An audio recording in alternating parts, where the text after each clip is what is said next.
have my dinner. Okay. I'm not sure whether the link was working, and then my screen froze, and Peter was still okay, but I just wanted to make sure it was okay. Excellent. Well, I'm recording, if you don't mind. Yeah.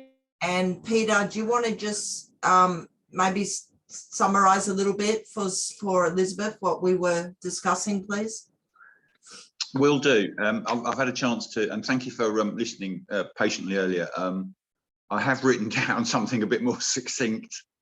It might still be not quite in the right order, but I think I'll also take this and feed it back into the vision and mission document, aims and objectives. Yes. So actually, eventually, it will be more coherent. But so let me have a go. I think what I'm aware of with our group of Africans, our community of Africans, is that providing functional learning structures in rural Africa is not at all straightforward. There are some issues that we have to try to deal with. One of them is actually an educational issue, in that as soon as we provide any kind of content, it tends to age immediately. The world keeps turning, new stuff's happening, and we look at content that we produced that we were happy with yesterday, and we might say, oh yes, but this has happened now, so we need to kind of, we need to kind of evolve the educational content. So that's a challenge that is true across education. The second thing is that the technologies that we are trying to use, one-to-one discussion with Africans in rural Africa, cities, that's a different kettle of fish, but in rural Africa, which is the people we are trying to talk to, the technology is not very supportive of one-to-one discussion. And that means that it's very hard to be interactive with people, which is a fundamental when people are in a learning situation, because they need to ask questions and they need to have someone available to them who can provide replies. And I think that's, again, it's a more widespread problem than just rural Africa. The whole of the web is trying to evolve, as they call it, from Web 2 to Web 3, into a place where that type of direct communication is much easier and better managed. And that's an evolving thing. Web 3 is by no means established. And I don't get it. I don't know what Web 2 and Web 3 is. I've never heard of that. And let me write that down, and I'll come back to you in a minute on that. So I'll write that down. Yeah, let me come back to you about that, Elisabeth.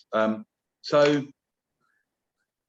the two courses that we have produced so far, courtesy of Elsa, are basic communications, so introductions, who are you, what are you doing, who are you doing it for, where are you doing it, how do we get in touch with you? That's the kind of basic introduction, and that's the basis for the first course that Elsa has produced. The second course is about fundraising. It's kind of more about fundraising platforms and the kind of the direct communication that people will use when fundraising. What it doesn't cover yet, and I hope we can get to this, is networking. So how do we find new people? How do we explain to them what we're doing? How do we try and find mutual commonality and perhaps tasks that we can collaborate on? So that's a different thing that we don't yet cover, and I hope we will. Obviously, with yourself, Elisabeth, and Rosanna, I do want to cover permaculture. Some of our Africans are already looking at permaculture. Yeah. Different names get used for it. We can say regenerative agriculture and so forth. Yeah. So that's all good. And I've actually got a huge library that somebody in Facebook, said, oh, look, I've built a massive YouTube library of this stuff. Here it is. So it's not that we don't have the content. It's about how do we format it in such a way that it's accessible in rural Africa. And that's the challenge. So I think, going back to what I started with, we are trying to put a functional learning structure in place for people in rural Africa who basically only have access to Facebook or WhatsApp. And so whatever we do kind of has to be delivered through Facebook or WhatsApp.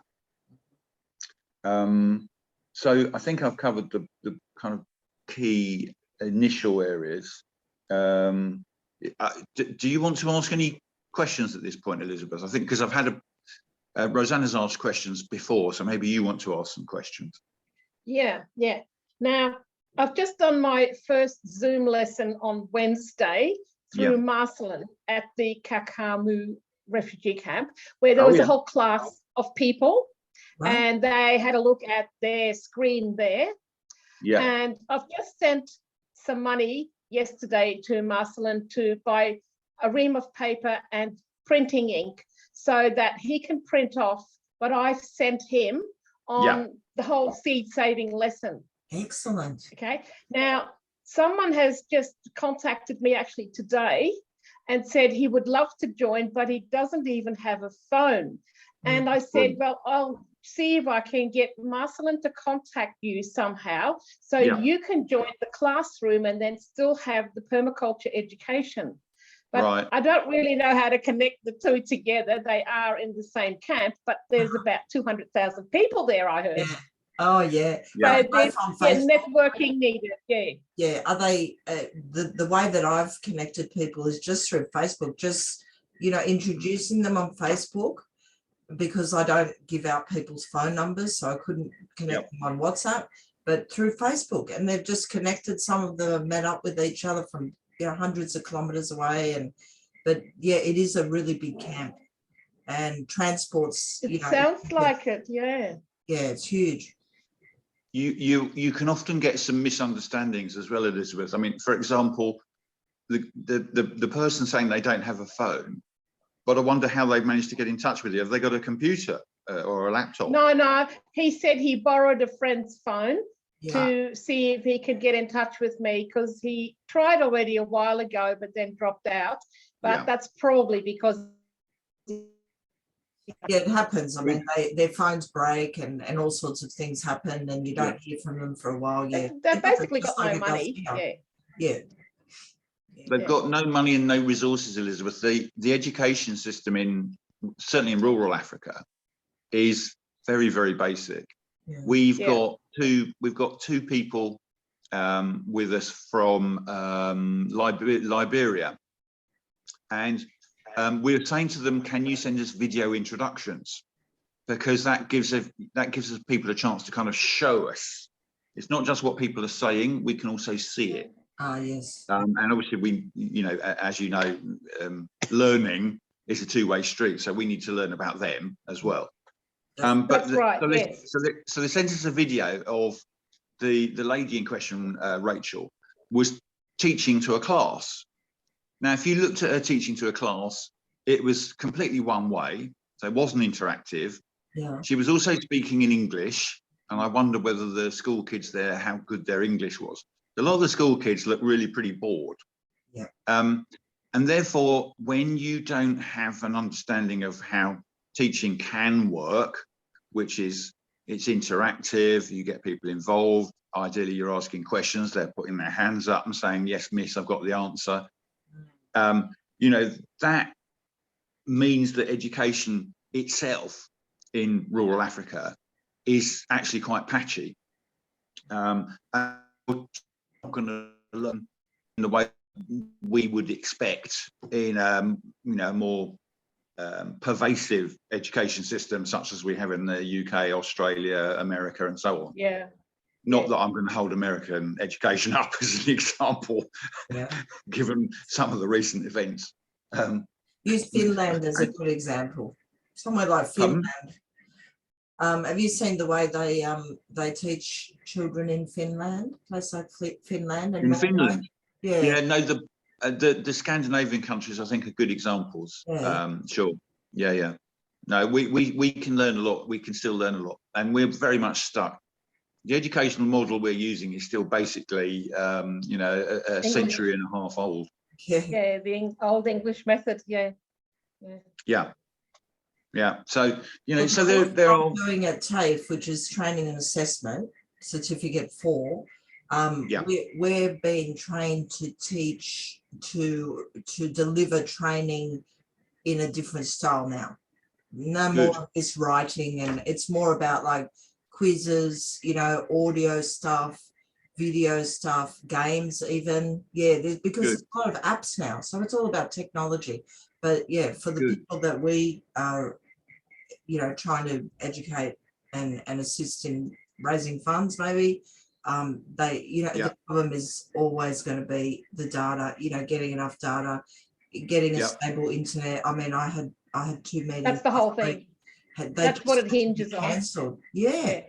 So, you know, this is why the solar project is fantastic. Absolutely. Yeah. The energy, it's very and overdue. the internet, is really, it's very really overdue. I've been speaking with the Nigerian lady who has installed and taught solar installation to 200 people. Oh, interesting. She lived in Sweden, and I spoke with her yesterday.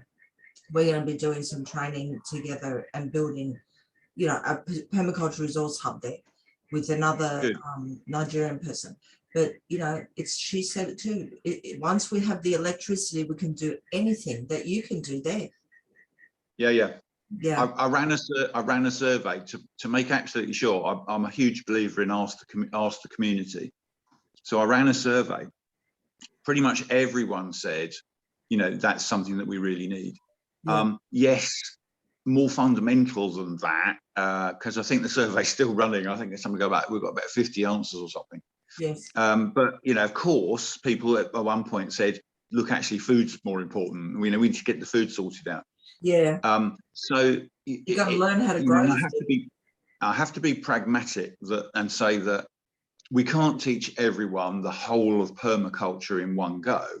What we have to say is, what can we teach you? You'll still be using some methods that are not, you know, permaculture based, but let's try and get some of the basic ones to you so that we are at least incrementally being greener and kinder to the planet, you know, while people are producing food. And that can be done 100%. As I say, I've spent quite a long time sort of understanding the theory. What we want to do now is we want to get the practice out there such that more people are doing this. And, you know, as I said earlier, there are challenges to that, which, you know, I'm trying hard to find ways to overcome. But it has to be the right thing. And so you have to kind of go through solar and you know, web access. Yeah. Well, to get to the permaculture material. Yeah. The most successful training and the most the people that have like progressed and created, you know, permaculture food forests there in Africa that I've seen are the ones that have been taught on the ground by trainers on the ground, not through Zoom or anything like that. So, you know, for example, Roland van Reynen, you know, travels to Kenya, travels, you know, to Tanzania, and he delivers the syntropic agroforestry training to the people under trees, generally, not in a classroom situation. And, you know, he follows everything up, you know, and he's got key trainers there that he actually assesses as well, because this is the other thing. A lot of people are delivering training, but they're not assessing their students and following up. So it's, you know, how do you know who's a good trainer on the ground if you're not assessing them? So that's something that I've really noticed with it's the success that I see in places like Kenya and Uganda. Someone like Ali in Uganda from Butambala has just delivered, you know, training with some assistance from us here, Robin Williamson and myself and a few other people. And he's on the ground, he's just trained 5 people, and they've already, you know, they've been showing what they've done and that sort of thing. Not to say that we can't offer training online, I think it's really valuable, but the problem is always going to be, you know, this, you know, lack of connection, and some can't make it, and then, you know, they need the practical stuff on the ground, just like we do when we learn permaculture. You know, it's always good to do the practical stuff. I 100% agree. There's a long running conversation that I have with someone who does exactly that in Zambia, and he will say exactly the same thing.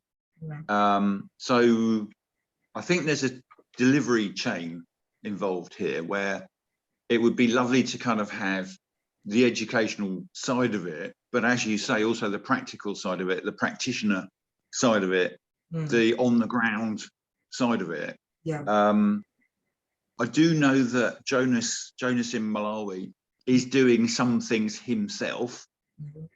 It is better if you can get a hands-on trainer, but it is also possible for some people, and it is a small, you know, it's a minority, not a majority, who can learn for themselves. Once they can see something, they can go, well, I'll have a go at that. Let me have a go. That's it. It is possible. I agree with you. And there are, I mean, as you know, as educators generally know, some learners are completely capable themselves of finding their own way. Other learners need more support. You know, what Elisabeth's done with the resources, you know, sending the file, and then, you know, Marcelin, for example, printing all those, you know, resources. That's really, really valuable, I think, because, you know, I mean, maybe they can't get books because it's hard to get books to them, but they can print. They can certainly print, and if we even gave them the money to print, then, you know, that's really valuable. Because they do need resources. Going back to Elsa. One thing I found yesterday by teaching through Marcelin, it was someone else who was in charge, actually, a guy called Musa. Don't know if you know him, but he was so easy to understand. They must have really good Wi-Fi there, because normally when I teach on Zoom, when they try to talk to me, it's all broken because of the weak. So having really good, you know, Wi-Fi makes such a difference. Was that in Kasuma at the Eco Village where they're doing the Suma, training? not Musa, Suma. No, was someone I just met. Was it in Kisumu in Kenya at the Eco Village? Because I know Marcelin's offering training there at the moment. Do you know where they were speaking from? Because Kakuma is a completely different place. Kisumu, it's where they're doing the. Is it where they're doing the 7th advanced permaculture course? Is that where? That's right, because he was busy teaching. With Maurice O'Brien. Exactly. So that's a different place. So that is not in Kakuma then? No, it's far away from Kakuma. Okay. Quite far away. Someone who I was talking to this afternoon wanted to attend the class. Oh, that's a pity. They've got. I'm just meeting so many new people at the moment. I can't put faces to places. No, I've had to get a map in front of me and just check, because you know, there's a lot of them in Kenya, but they're not, you know, they're hundreds of kilometers away from each other. Just a bit of feedback, Elisabeth, about Kakuma in this case, because Elsa has been involved in Kakuma for a while.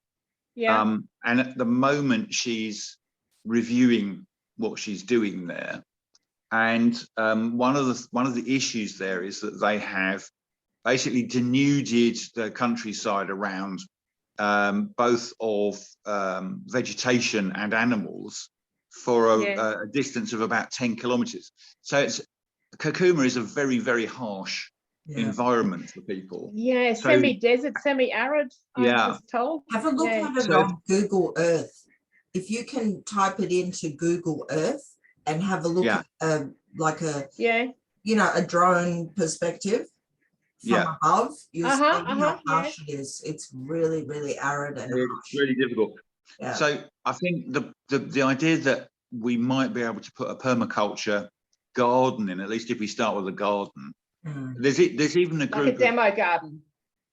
Well, you know, if we can prove it can be done in one place, then it can be done somewhere else as well. So you know, a good demo garden. Well, that's what we're working on with permaculture development. Network for Change. They've got the land, they've got everything, but they need the money for the fencing and stuff. So that's why I need help getting, you know, a proposal together that can be, you know, and where to send it, you know, all this stuff. But the crypto, I spoke to James McGee this morning, and he said there's a competition that we should, you know, enter. There's $1 million prize. Okay, it sounds crazy, but we should give it a try. But your suggestions last time we met with the refi Deo, the Twitter groups, look,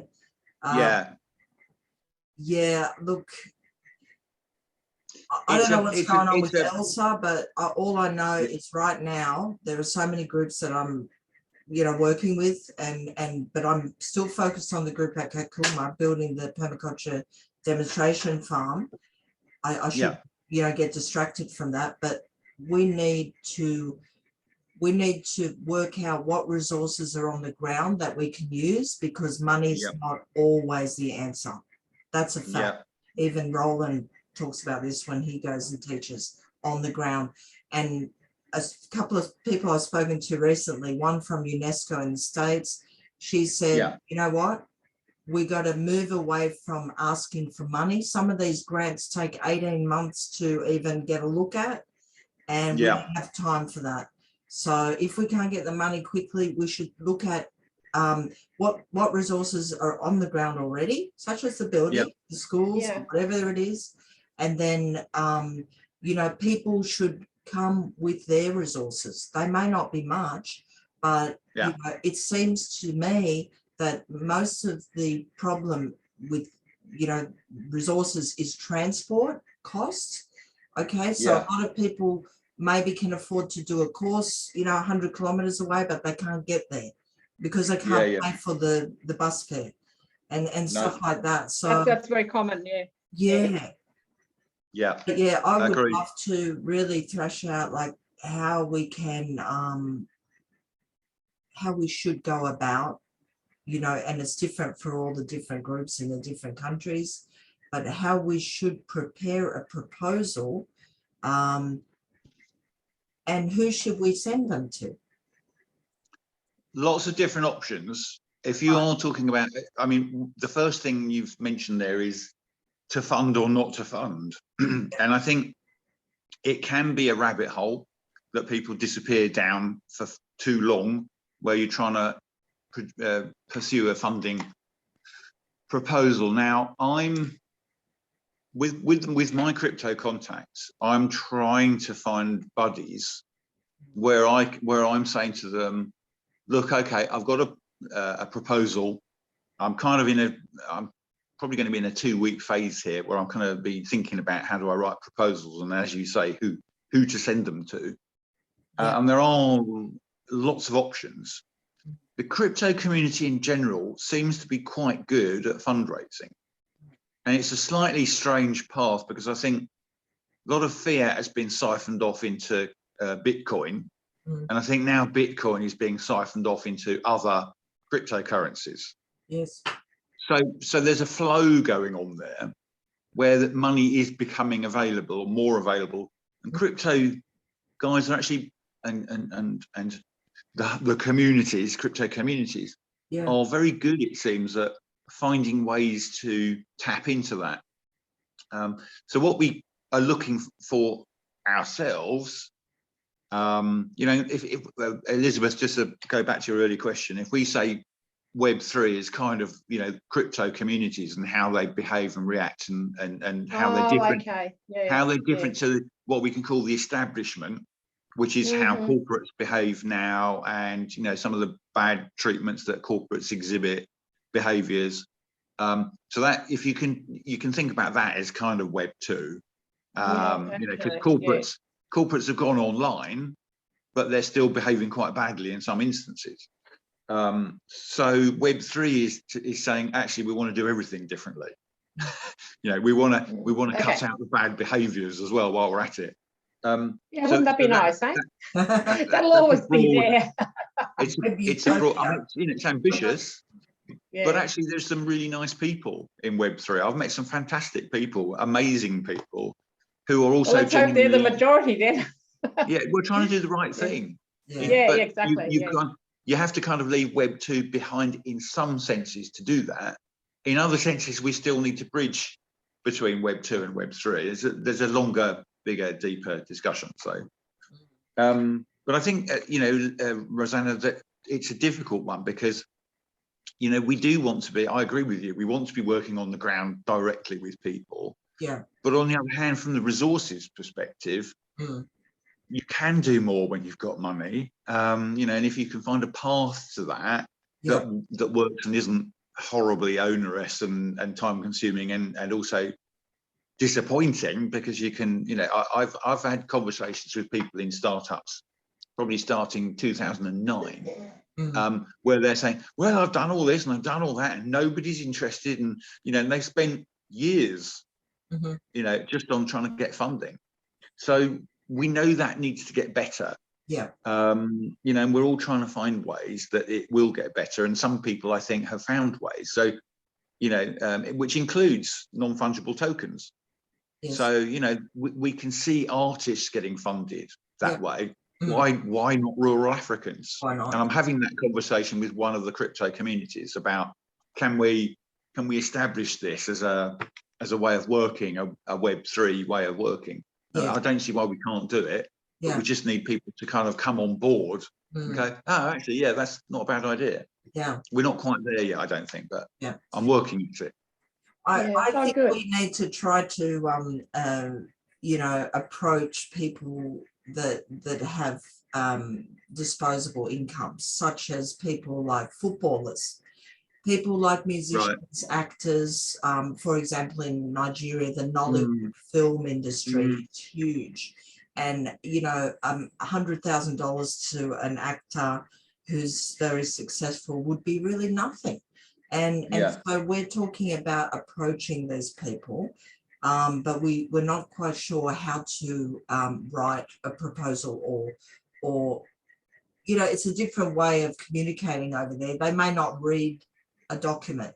They may be more interested in talking face to face, with a proposal. So we're still trying to figure that out. But I have spoken to the guys in Kakuma about this too, because I said to them, why, who are you asking for money? You were talking about this before. They seem to think that, the Western people always have more money. But to be honest, there's a lot of Congolese musicians living in Belgium and France who are, not short of a penny. Let's put it that way. And I have asked them to network or try to reach out to these people to see if they would sponsor a project. Why not? I mean, $5,000. That's good. It's not a lot of money, right? They said, oh yeah, that's a good idea. But nobody's actually come back to me and said, I've tried to approach these people. In fact, networking's not as networking. There are techniques to networking. As I said, that would be something that I'd like to do next. It is entirely possible. You're 100% right to say, what about the diaspora in other countries? Absolutely. And to have those conversations. The point I wanted to make to you is, I'm sure you must have heard about lift pitches. No, I haven't. I don't know. Okay, so a lift pitch is, you get into a lift, or the Americans will say elevator. You get into a lift, and you've got a famous person in there. So I've just read Will Smith's biography. And you've got 60 seconds in the lift between floors to say something to the celebrity to get their attention. I know what you mean. And that's the point of pitch. There's a structure to it. And the structure to it is, can you get your value proposition across in the first one or two sentences? Such that they'll go, I see what you're saying, I'm interested, So, I'm gonna choose Will Smith because I've just read his book. And because he took the role of Ali, and I then saw the film Ali, and of course it's got the Rumble in the Jungle in Zaire in it. some connections there, and if you can successfully make a connection between Africa, in his case Zaire, and you know, projects that are being run that are needed. Let's say if we look at refugee camps, we know in Europe, yet again, we're going to need to start dealing with refugees because you've got a stupid man in Russia. You know, these things are not easily going to go away in the world. And therefore, you know, if somebody can take a refugee camp in a hostile part of Africa and grow crops there, that would be an amazing story. That would be a fantastic story. Exactly. You know, we've got to take all the steps that we need to make that story. But somebody like Will Smith has kind of a lot of energy and a lot of good intention. You know, he'd be somebody I'd love to try and talk to in a lift for 60 seconds. So you're right. The other thing is, as well as diaspora, it's looking at who the people in the world are who care. I know Woody Harrelson, for example, did the intro to Kiss the Ground. I mean, you must have seen Kiss the Ground. I must admit, I don't watch a lot of movies. Have a look at, there was a movie for a while called Kiss the Ground. It was on Netflix. I don't know if it's still there. Really, really good. And one of my contacts, there's a guy called John Dennis Liu. I don't know how you pronounce his surname, but he's done fantastic things in China, entirely regenerating, you know, parts of China that they'd stripped bare, and he's got them back green and fertile again. So it's entirely possible to do these things. But what we're lacking is the budget of like the big agri people who typically want to sell chemicals rather than biological solutions. On the other hand, we are learning about how to network. So if we learn about how to network effectively to kind of start spreading message using the things that we talked about, we've got a chance of saying we can do this. We can start restoring even large areas of land. I think there's still a class issue there with people, for example, in a conversation with a Kenyan fellow, when I mentioned this concept or this idea to raise funds, he said, can you believe that, you know, people, elite athletes, they have a separate side of the road that they walk on, and so you're not allowed to actually talk to them. You're not allowed to be close to them, right? So he suggested that I approach these people through their managers, sort of thing. But I, you know, I prefer that, you know, they do it there. Like, you know, it should be, if it's in Kenya, why should it be someone from Australia? Why can't it be a Kenyan person that can approach these people? You know, an elite athlete, for example. That would love this as a story for their country, I think. I don't know if maybe it goes back to the same problem that, you know, if you're a wealthy Kenyan athlete, what happens when a Kenyan person normally comes up to you? They're probably going to say, can you give me some money? So it's the same problem. Whereas if somebody from rural Africa has kind of gone through our process, our trust building, if you like, our trust building process, and they've managed to convince somebody from the West to say this is a good project, you know, there's an affirmation that goes on there. There's a, you know, a third party referencing process going on there where, you know, I can say about Jonas, I've known Jonas since 2016. I've known him 6 years. So I know he's an honest to goodness guy who's trying to do good things in his part of the world. Trust. So it takes time. We can shorten that time. You know, and in some cases, if people don't get what we're trying to do, we'll have to say, look, sorry, you know, we're only going to work on the solar project with people where we've built that trust and where you understand why we need to do the things that we're saying in order to have that improved trust level with whoever you're talking to. Be that, you know, we've got, obviously I said Will Smith, but we've got a great athlete in this country, Mo Farah, who's got strong connections back to Somalia, where he originally came from. So, you know, it's about being able to be trusted in those conversations. Yeah. You know, and being able to produce evidence and regular reporting, which I try and do on a Monday every week, so that people know, and there's transparency and accountability. This is what we're doing. This is what we're trying to do, such that people have got that confidence level in what we're doing. Yeah, yeah, great. Yeah, there's a lot of people, like even someone like Stevie Wonder. He has moved to Ghana. He lives in Ghana now, so we're going to approach him and see if he's interested with the Permaculture Resource Centre there. And George Benson, who's somebody in Zambia, mentioned he knows who lives in the UK. George Benson in the UK. Oh, I thought he was American. Yeah, apparently he lives in the UK, and he's a friend of a guy that I was speaking with the other day in Zambia. He's from the Zambia Agricultural Institute. You know, I mean, a lot of these musicians, they're out of work at the moment. They're looking for stuff to do because of COVID. They've got, you know, their mind on other stuff. And, you know, someone like Akon, who's building solar cities in Senegal, you know, billions of dollars. Yeah, I mean, look, there's a lot of people that I can put in a list, but to be honest, I'm not quite ready to. I don't quite know how to approach them. Unless somebody was to introduce, I'd be happy to sit there and talk to them. I'd love that. You know, but to approach them with, you know, a document that is, you know, worth reading, is my little challenge right now, I think. So let me respond to that a little bit. So a lot of these people are very active on things like Instagram, and it's not something that I've thought about. I mean, in particular, Will Smith, I know, is active on Instagram. Yes. And I don't know really very much at all about Instagram, but I know my daughters do. Yeah. So if I need advice, I need advice, I can go to my daughters.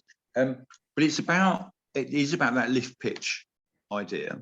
Yes. And that is something that we can work on, you know, such that we are ready for those possibilities for introductions. So we are also needing to introduce ourselves when we're talking to people who have more influence. And there is this whole thing about influencing online, which, you know, has kind of degenerated into product placement, etc. Right. But actually, it can be also useful for doing or trying to do good things. So, you know, the lift pitch is something that, you know, if you've got an A4 piece of paper, you've got something on the A4 piece of paper, I mean, I'm, you know, digitally speaking, I mean, you know, a digital piece of A4. Yeah. But you can sort of put out onto either TikTok or onto Instagram or one of those platforms. Then you've got that opportunity to make an impact. And if you can get in front of the right kinds of people who will say, you know, have you established trust sufficiently so that I will lend my name to it? Because what they don't want their name being damaged by poor projects that don't in the end deliver. We don't either. You know, we don't either as an organisation. No, of course not. But they don't know that. Yeah, they don't know who we are from Adam. Yeah, exactly. You know, we could be anyone. We could be a very sophisticated scammer. Yeah, so we have to, you know, we have to find a way to just sort of edge the door open slightly. Yeah. You know, and if you get to the point where you're having a conversation with the person concerned, that would be awesome. Yeah. So there are ways and means of doing it. I don't claim to be an expert at it, but I know that it's possible.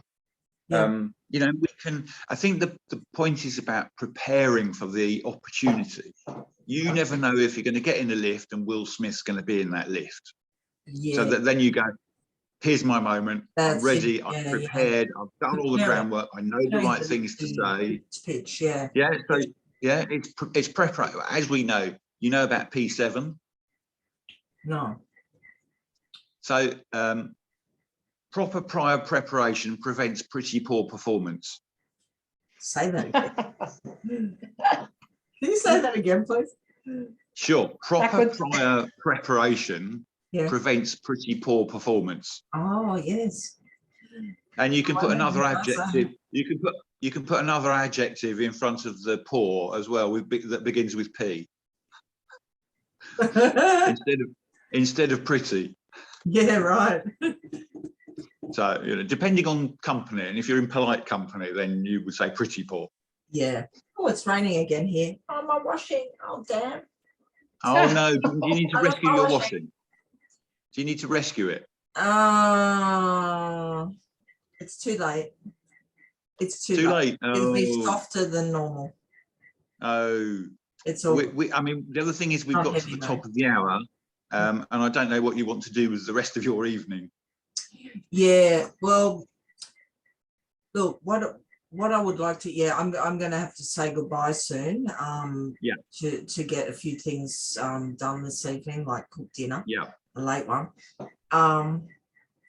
But yeah, can we start like sharing documents? I know it's nice to talk and meet up and stuff, but can we start to build some, I don't know, some documents with some ideas? Like I copied the stuff that you sent into a document by email. The stuff that you know, the little points that you actually, it was through Messenger. You know, the little points that you know. While Elsa thinks about local newsletter, we can think about permaculture. We can make our trust process available to you. You know, that stuff. And let us communicate maybe by email and share documents. Would that be all right? Yeah, maybe not email so much, but yeah. Time permitting. What do you prefer to use? Facebook, Messenger? I'm very happy with chat. I'm very happy with Messenger. You can put documents into Messenger. Oh, okay, yeah. So building the document, but I don't like getting just messages because, well, then I have to copy and paste it into a document because otherwise it gets lost. It gets, you know, lost in the, I can't scroll through fast enough and find things. Yeah. So if it can be like a Word document that I can put into a folder and save, I prefer that. That would be awesome. You all right with Google Docs? Yeah. I'm going to learn to use that more, to be honest, because I'm still old school with Word and you know, converting into PDF. I don't know why, but I should get Google Docs is almost identical to Word. Yeah. Okay. Well, I'm going to make a point of using that because I've been very easy. It's very easy because then you just all you need to do then is send people a link, and you say, "Here's everybody in Web3 uses it." So. You know, and lots of people in Web 2 do. So yeah, well, it's very widely used. The people I'm doing the course with use that. Yeah. Via Teams, and I don't know. I should get onto it. I will do that. Beautiful. We can practice. Yeah. You can. I will be your practice bed. Oh, thank you so much, teacher. That's all right. Well, you know, it's knowledge exchange. I mean, I've got to the point now. I've got to do something with my knowledge, otherwise it's all going to go to waste. So I want to do something useful with it. Yeah. And you learn along the way because somebody might say, you know, oh, have you tried this? And you know, it's all about learning and sharing and all that stuff. Learning's it's always a two-way street. You know, I'm learning while other people are learning. We're all learning. Beautiful. All right. Well, what about the Printernet Associates WhatsApp page? What's happening with that? Are we too up for anything? Hang on. Sorry, what were you saying? The Printernet Affiliates WhatsApp group page. Yes. Say, are we to keep an eye on that and the collaborative leaders page? Should we be, you know, looking out for that? Because sometimes I miss the notification. In Facebook, I must admit, but should I be checking that out regularly, or what do you recommend? Let me try and explain. There is an extent to which these things can grow organically, and that can be a very good thing because it shows that there's kind of life in the organism, that it's kind of starting to do new things, biomimicry and all that. So we started with the collaborative leaders group, I started with that because Michael used to have a group with people, his community in rural Africa. And of course, when he passed away, you know, we couldn't do anything with that community because it's under one person's control. That's how kind of Facebook does it. Unless you've gone, okay, actually, we need to, you know, recruit admins. I've done that exercise in Facebook, different group altogether. So then I thought, okay, so now I need a group that kind of I'm more in control of, so that I can keep the community, I'll have a space for the community. And that became Collaborative Leaders. Just to reiterate, I couldn't call it anything to do with Printernet because it's a public group. There's a UK company called Printernet that actually does printing. So I had to kind of come up with the name of what it did rather than kind of like a brand name. Now, so that was why Collaborative Leaders came about. Once Elisabeth arrived and started saying, well, okay, let's build these courses, we needed somewhere that was a bit more focused on the course. Yeah. So that's how the WhatsApp group came about.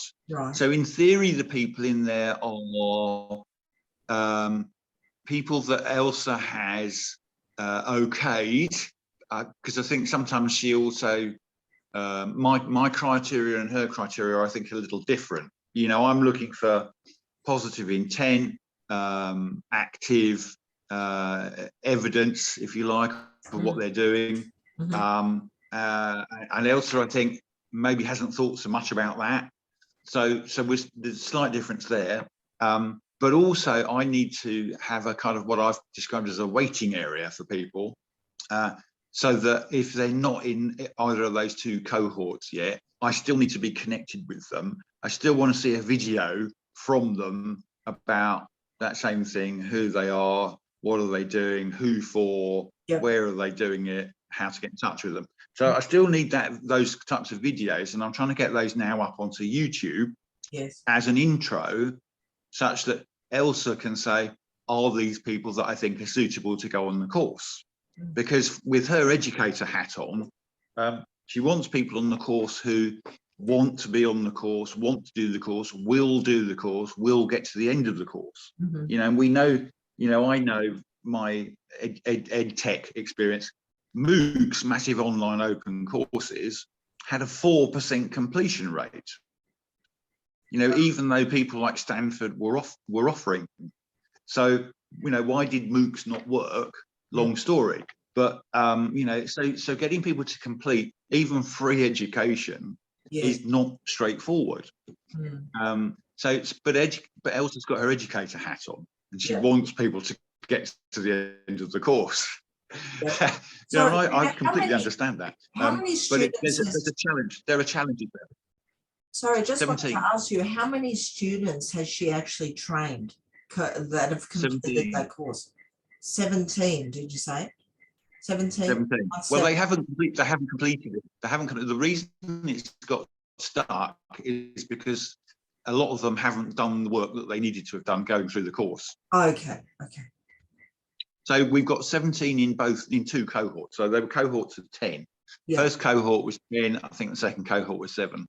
And at the moment we're kind of stuck because we haven't gone through the course material. So therefore, you know, why would you, in some senses, you can say, why would you start a third cohort when we haven't got through the first two? Right. You know, and so she's removed herself it's from then that about no, it's actually not. It's not as straightforward as that. Well, no, she hasn't removed herself. What she's saying is that she's got some estate paperwork and financial aspects that she needs to deal with from her own parents, who both passed away fairly recently. Right. And so she's having to deal with that as well. And she confirmed that to me just recently, because I was concerned, as you have been, about, you know, it's gone a bit quiet. Why is that? So I think there are legitimate reasons, and people always, you know, until you ask the question and people tell you, it's almost always the case. People have legitimate reasons for doing Yeah. what they're doing. That's right. And it's just that our imagination runs away with us, and we come up with all kinds of weird and wonderful things that are happening. I know. But actually, they're not. It's usually quiet. Why are you quiet if you're, Yeah. offline for 3 days? And it's like, well, things happen. We have family to, It's That's hard right. to be there 24 hours, 7 days a week, and some things happen in life that need your attention. Yeah, Absolutely. Michael always said family comes first. absolutely. That's wonderful. Yeah. He was a great guy, fantastic guy. I miss him badly. Yeah. Nice. Is Elisabeth still with us? Elisabeth, have you got any questions? I'm here. Have you got I'm just any other thinking, questions?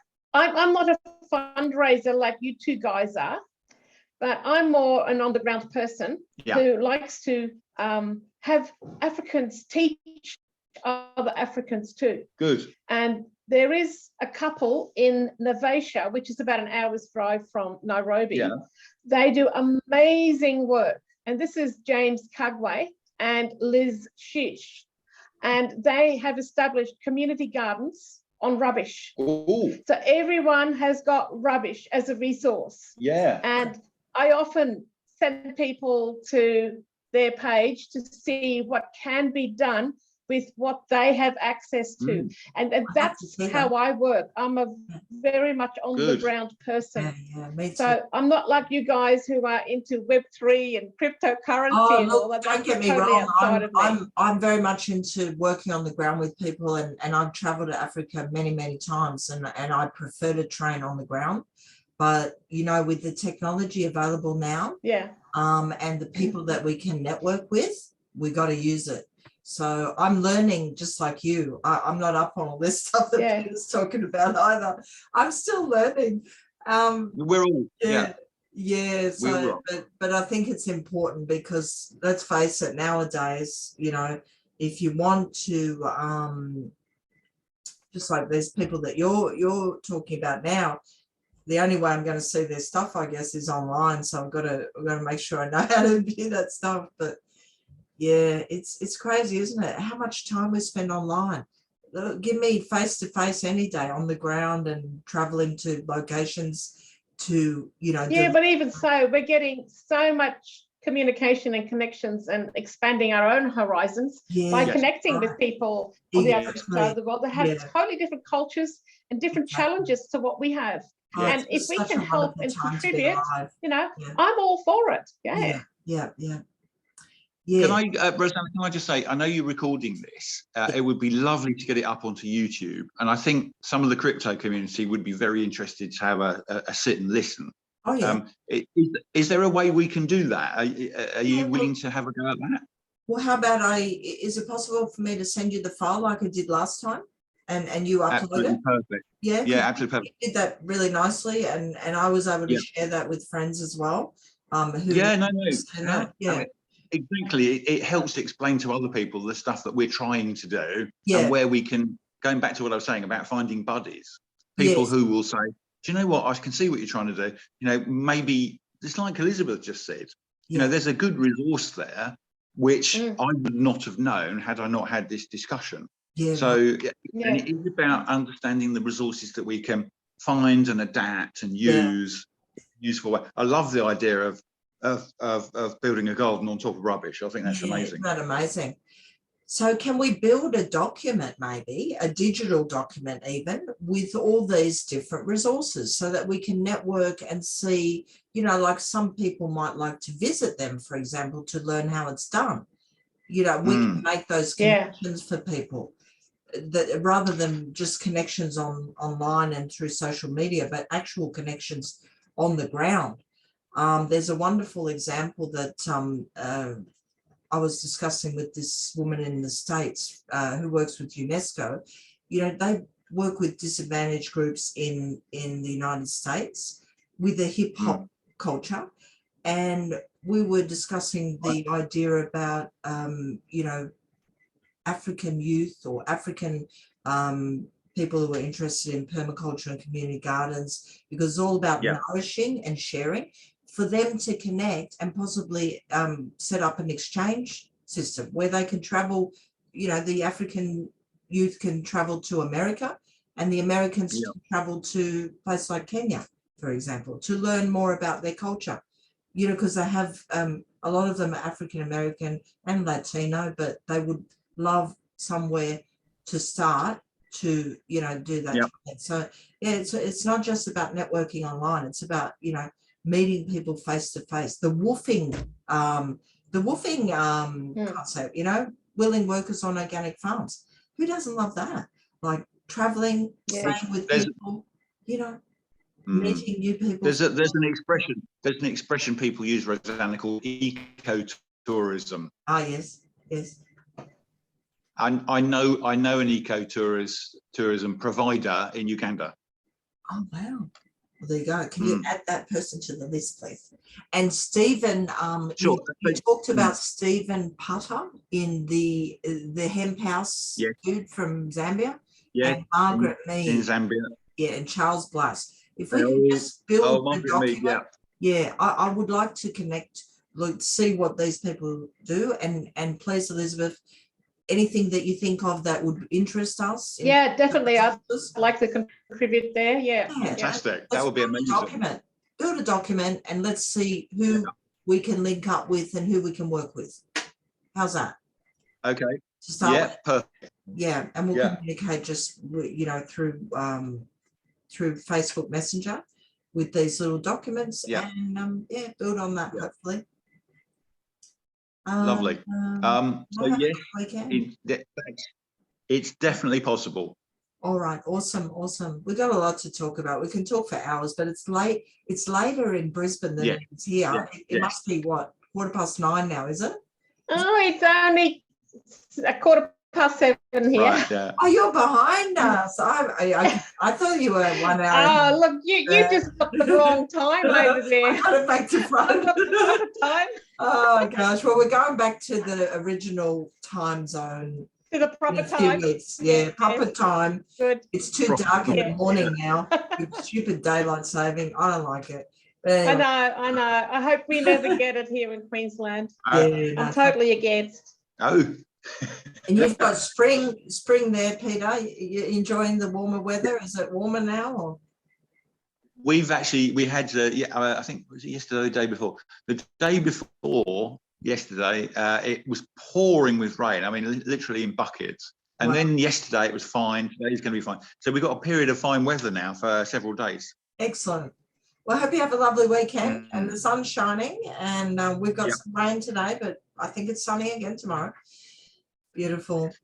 Enjoy. Lovely to speak with you. Well, we have more sun than rain lately. Yeah. Oh, that's So that all that horrible rain is gone. yeah. Beautiful. We still get, but we have more sun. Yeah. That's and awesome. please do email me on this one occasion. Email me that link, please, to the obviously for the video. Yes, I will do that. Yeah, and then you'll share it with Elisabeth. Will you share it? And I with will share it with everyone. Yeah, awesome. I will. Yeah. Okay. Good. All right. Yeah. Bye. Okay. Have a nice weekend. Ciao. Fantastic. Thank you. Thank you. Thanks very much. Bye-bye. Thank you.